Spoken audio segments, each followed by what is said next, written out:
पीठासीन अधिकारी ज्यांनी मतदान केलेले नाही अशा परिषद सदस्याच्या नावाची देखील नोंद करेल. ज्यांना मतदानच करायचं नाही त्यांचीही नोंद स्वतंत्रपणे प्रोसिजरमध्ये घेतली जाईल. ज्यांनी मतदान केले आहे किंवा केले नाही अशा परिषद सदस्यांची नोंद प्रोसिडिंगमध्ये होईल. निवडणूक लढवणाऱ्या प्रत्येक उमेदवाराला प्राप्त झालेल्या मतांची संख्या घोषित.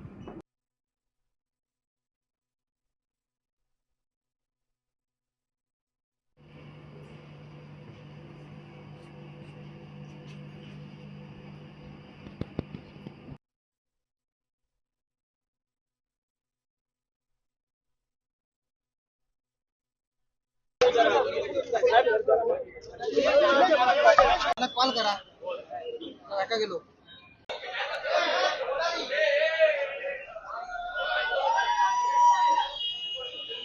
खूप आनंद झालेला आहे.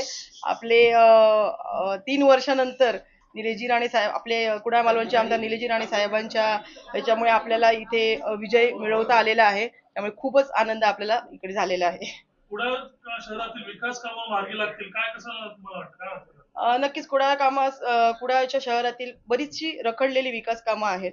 त्यामध्ये ड्रेनेजचा प्रॉब्लेम आहे, त्याच्यानंतर रस्ते आहेत, अशी बरीचशी कामं आहेत ज्याच्यामुळे जी आता आपल्याला यापुढे मार्गी लावायची आहेत. या मतदारसंघाचे आमदार निलेशजी राणे यांच्या नेतृत्वाखाली तुम्ही कसं काम करणार, काय सांगू शकाल या संदर्भात? निलेशजी राणे साहेबांच्या नेतृत्वाखालीच यापुढे इथे काम होणार आहे. त्यांच्या आदेशानुसारच नगरपंचायतचं काम यापुढे चालेल. तुम्हाला विजय हा कसा मिळाला, नेमकं विजयाचं गणित तुम्ही कसं काय मांडता, काय सांगता? विजयाचं गणित म्हणजे एक उबाटा सेनेचे जे नगरसेवक होते त्यांनी आमदार निलेशजी राणे साहेब यांच्या कार्यपद्धतीवर विश्वास ठेवून आपल्याला साथ द्यायचा निर्णय घेतला आणि त्यांनी आपल्याला साथ दिलेली आहे. निवड झाली नगराध्यक्षपदी, भाजपचा नगरसेवक होतोय, कसं पाहताय आपण याकडे? कुडाळच्या विकासासाठी ज्यांनी आज मतदान केलं त्या सगळ्यांचं मी अभिनंदन करतो.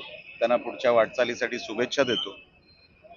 एक चांगला कारभार या निमित्ताने आम्हाला देता येईल. नवीन नगराध्यक्षा सौ शिरवलकर यांना मी शुभेच्छा देत असताना पुढचा कारभार हा पारदर्शक असावा, जनतेच्या हिताचा असावा, अशाही त्यांना मी शुभेच्छा देतो. मागच्या 2.5 वर्षामध्ये जे काही झालं नाही, प्रयत्नही झाले नाहीत या शहरामध्ये, ते चित्र आता मला उलटून 21व्या शतकातलं शहर आपल्या कुडाळातलं दिसावं, असावं, लोकांना ते अनुभवायला मिळावं, यासाठी मी प्रयत्न करणार आहे.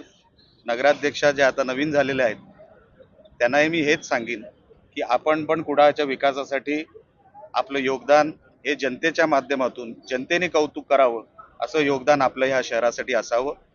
आणि मला खरोखरच या गोष्टीचं समाधान आहे की आमच्या सगळ्या नगरसेवकांनी आज आपली महायुतीची सत्ता आणली.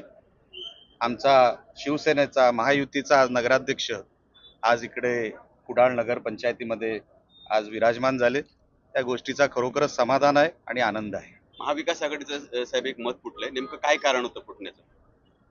मी जसं माझ्या प्रतिक्रियेमध्ये सांगितलं, ज्यांनी या प्रक्रियेमध्ये मतदान केलं ते कुडाळच्या विकासासाठी केलं असं मी समजतो. त्यांना असं वाटत असावं की तिकडे 2.5 वर्षामध्ये काहीच झालेलं नाही, पुढच्या वेळेस निवडणुकीला कसं उभं राहायचं, कसं निवडून यायचं, हा प्रश्न त्यांच्या समोर 100% असेल.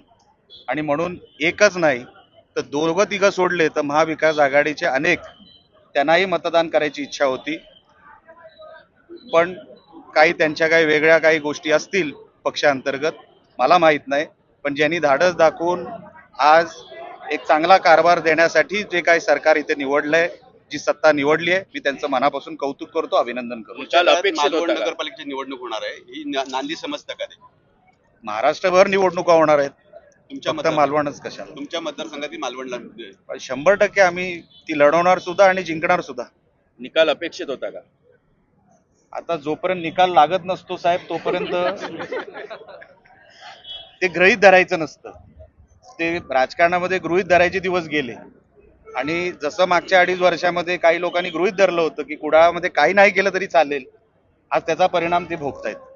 कुठेतरी उद्धव ठाकरेला धक्का म्हणावा लागेल. आता तुम्ही धक्का म्हणा किंवा आमची सत्ता म्हणा, तुम्ही म्हणाल ते, आज दिवस तुमचा आहे. चालेल.